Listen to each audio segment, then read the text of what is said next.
Je rappelle que ce terme judéo-chrétien est un oxymore. Dire judéo-chrétien, c'est comme dire monarcho-républicain. Hein. Et c'est un oxymore inventé par les élites juives à la fin du XIXe siècle, en même temps d'ailleurs que le terme antisémite. Antisémite étant un terme pour en fait inverser le sens de ce que veut dire judéo-critique ou anti-judaïque. Le judéo-criticisme ou l'anti-judaïsme est une critique en général chrétienne d'une idéologie qui est une idéologie raciale, hein, c'est-à-dire critiquer le peuple élu, c'est-à-dire c'est un antiracisme, le judéo-criticisme. Hein.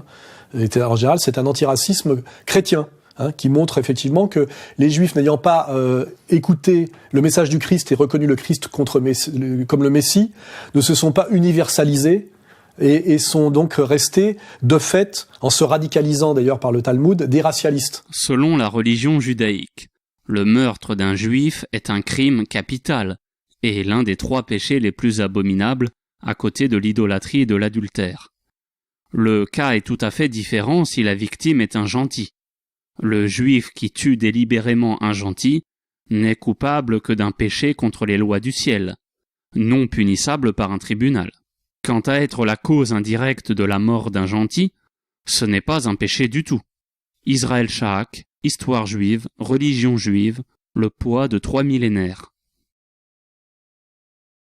Donc les Juifs qui sont très forts pour jouer avec les mots et jouer sur les mots ont créé ce mot antisémitisme pour faire finalement de quelqu'un qui critique le judaïsme et les pratiquants du judaïsme des racistes, alors qu'ils sont en fait de façon évidente et logique, tel que je viens de le démontrer, des antiracistes. Hein.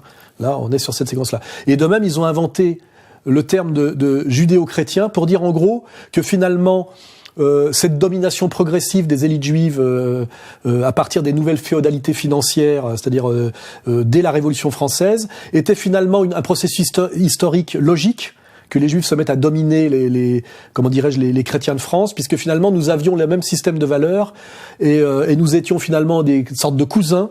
Hein, là, les cousins, c'est plus les autres, c'est nous, puisque nous avions les mêmes valeurs judéo-chrétiennes. L'histoire, ça compte pour le sentiment national d'un peuple, le sentiment que nous sommes dans une civilisation judéo-chrétienne, c'est quelque chose d'important. Absolument. On est dans un pays de tradition judéo-chrétienne.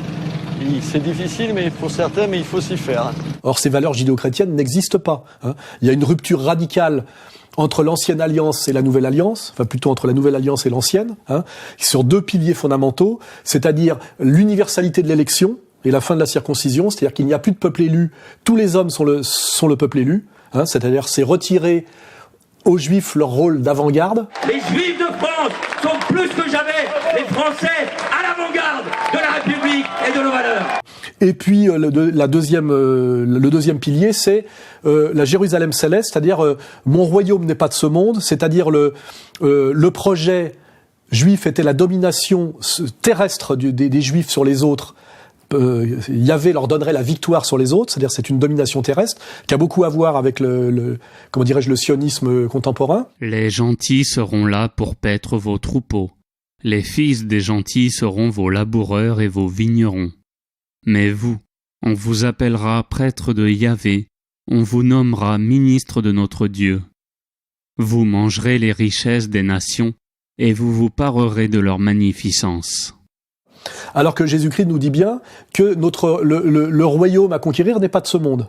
Maître, toi qui t'exprimes en toute sincérité, car tu enseignes la voie de Dieu toujours avec franchise, sans te soucier de qui que ce soit, ne prêtant aucune attention à la condition des hommes, à cette question, quelle sera ta réponse? Doit-on payer le tribut à César ou non? Pourquoi poser une telle question, hypocrite? Montrez-moi la monnaie du tribut. De qui est l'effigie de cette monnaie et sa légende? De César. Rendez donc à César ce qui est à César, et à Dieu ce qui est à Dieu. Ces 2 piliers qui fondaient le judaïsme, c'est-à-dire l'élection du peuple juif et le triomphe terrestre des Juifs sur les autres grâce à leur Dieu unique Yahvé, Jésus-Christ les abolit par la Nouvelle Alliance en disant « Il n'y a plus de Juifs, nous sommes tous Juifs » et le royaume qui est à conquérir est le royaume des cieux. Hein. Donc, il n'y a pas de judéo-christianisme. L'expression judéo-chrétien est la plus grande aberration de l'histoire. C'est le plus grand scandale intellectuel jamais produit par l'intelligence ou la prétendue intelligence humaine. Comment peux-tu dire judéo-chrétien? Si tu sais juif, tu peux pas être chrétien, si tu comprends ce que c'est être chrétien. Ça va pas ensemble, c'est impossible, il n'y a rien à voir. Là où commence l'un, l'autre disparaît.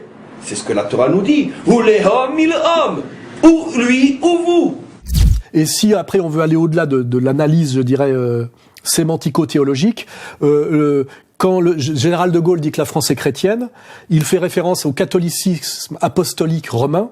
Hein, et en fait, la France est un pays non seulement plus que chrétien, c'est un pays catholique qui s'est opposé violemment et le plus violemment, je dirais, d'Europe contre le protestantisme.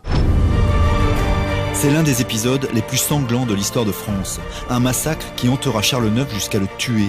En une nuit, le 24 août 1572, 3000 protestants seront mutilés, exterminés dans les rues de Paris.